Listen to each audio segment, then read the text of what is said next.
It was 11/20/2011. Just got my Gateway computer back, and I sent in with a problem with charging. And let's see here. I noticed when I first turned it on, I hit the power button twice, which has been a problem. And let's see here. It is. Let's see. You can see that it's plugged in and charging, is what it says.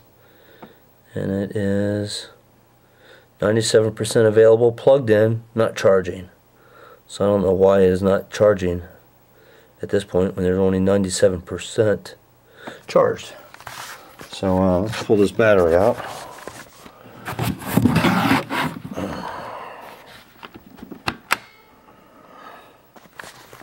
And put the battery back in. Now let's see what it says now. Now it says 97% available, plugged in, not charging. Okay, same. Plugged in, not charging. Let's unplug it. And let's see again.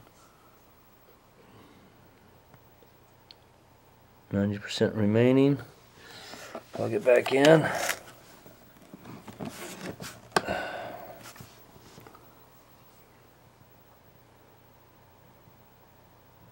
And now it's 97% available, plugged in, and charging. So I don't know why it's not charging again. I just pulled it out of the box. I got it on 11/18/11. I had the wedding, and just opened it up out of the box and plugged it in, and this is what I got. Same problem.